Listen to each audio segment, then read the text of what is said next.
Hi, everyone. Jeannie Walters from Experience Investigators here. And, we get a lot of questions about voice of the customer. So we thought we would take a few minutes and answer some of those questions today. So let's get started. One of the questions that we get is about how to make voice of the customer part of customer journey mapping.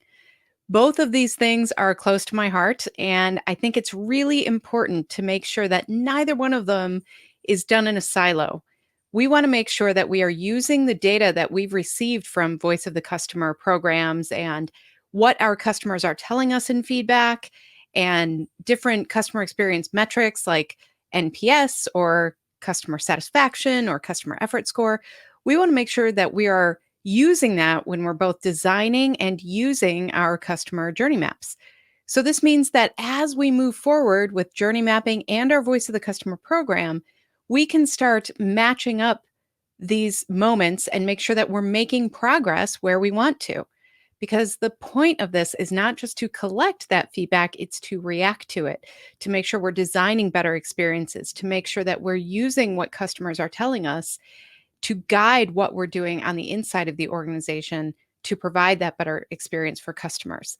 So I really believe that there are lots of ways to use voice of the customer in your journey mapping process, but it goes both ways too. Your journey map can actually guide your voice of the customer listing posts, making sure that you're providing feedback opportunities to customers in those areas where you have challenges, where you have pain points because you discovered that in journey mapping. So it's a very symbiotic relationship. I think it's something that sometimes we don't explore as much as we should. So there you go. That's the first one. So let's tackle another question.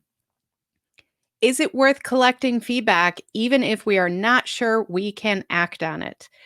This is a fantastic question, and I will tell you why. There is a lot of customer feedback that is collected and then it sits there and nobody really does anything with it. And after a while, customers start seeing through this. They start feeling like, why are you even asking me if you're never going to do anything with it?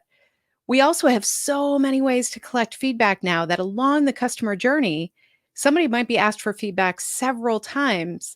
And if they feel like they're not being heard, or if they feel like they never get an answer, then that starts feeling like you're just cluttering up their experience. By asking for feedback, that could become a negative experience, a negative touch point if we're not careful with that. So I really believe that we have to go back to understanding that this is about a strategy. We have to really look at what is the customer experience strategy? What is the voice of the customer strategy? What do we really need to know? What are our priorities as an organization? And what limitations and restrictions do we have? In the last year, there were a lot of organizations that had to reduce the number of employees that they had. By doing that, they might not have the right people to respond to these feedback mechanisms. And they had to make some tough choices about, do we keep asking for this feedback? I know it can feel wrong because we want to collect feedback. We want to hear what customers have to say, but we have to make sure that we are prioritizing what is the feedback we need in order to move our goals forward, as well as improve the experience for our customers. And how are we going to do that? And as long as we can answer those questions, then it's great to ask for feedback along the way. But it's super important to know what you're going to do about it, and then to let customers know that you heard them and you're acting on it. All right, we're on a roll. Let's do another. Do you have suggestions of how to close the loop with unsolicited feedback?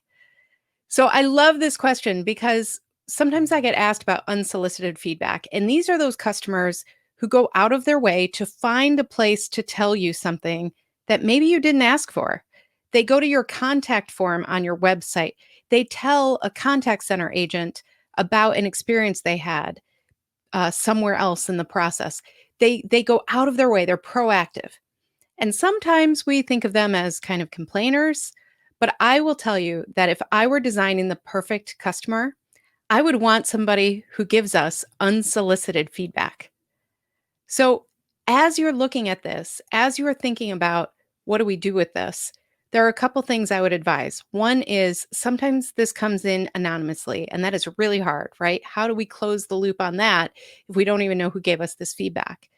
What we can do is collect as much as we can of this, get to know these customers as much as we can. And I like to prioritize this feedback. If we can find a way to categorize it, to make sure that we have maybe a small team who can really look at this and start communicating with this group and say, here are the things we're doing about it. It's really hard to scale. And so I want to acknowledge that, I feel your pain on that. This is hard to scale. But there are a couple things you can do. One of my favorite examples was in a software environment, software as a service environment. Somebody submitted something and said, I wish you had this feature. Oh my gosh. And what the organization did was started filing all of those requests that had come in from an unsolicited place. So when they announced that feature, and it was months later, they were able to reach out to that list of people and say, we so appreciate your feedback. And guess what? The feature's live. Now, there are different nuances and complexities to different types of organizations and businesses. But if you can approach it in that way, that can be very powerful. And it's one way to scale instead of going back to every single one. You kind of have it organized almost as a communication campaign. So that's one way. The other way is to announce what you hear. And sometimes publicly, sometimes in your regular communication, say, you know what we've heard about a lot? We've heard about XYZ, and this is what we're doing about it. Because again, you're letting people know that you're hearing them and that you're acting on it. So that's another way to really look at unsolicited feedback, is to look at it as a gift of somebody telling you, you are important enough to me as a customer that I'm going to give you a piece of my mind. I'm going to tell you something that you should know. And so it's really important to prioritize that. So one more question today. What do you see changing in how feedback is collected? Another great question. In the last year, we have seen so much around digital experiences and digital transformations and the ways that customers interact with us on a digital scale. And collecting feedback is no different. We used to have ways in person to collect feedback on a more regular basis. A lot of that isn't happening, and a lot of it, frankly, might not come back. What will come is users and customers being so familiar and so comfortable with the digital space that if they do walk into a place in the future, let's say of a restaurant or a store, they might use their mobile device to scan a QR code to give feedback. They might have that opportunity throughout the experience within that physical space. So that's a great way to interact with people in a way that's safe and also helps them have a voice wherever they feel like they need to tell you something. The other thing with digital is that instead of having let's say a customer advisory board that meets once a year and, gets together in a physical location, you can now invite people from all over the world to participate in a digital way. And so I've seen some really innovative things around this where you can have people collectively share their experience through a digital channel like, Zoom or any of the video options. And then they start sharing best practices as customers and peers, really. So that can be a really cool thing to play with as we move forward, is thinking about, now that we don't have geographical limitations like we used to, what can we do? And how can we reach out to customers in better ways so that we hear from customers from all over the world, no matter where they are? So those are a couple things to keep in mind as we move forward. So thank you so much for joining me for this video. We do release video content every Friday. Sometimes they're live and we have Ask Me Anything sessions. Sometimes they're videos like this.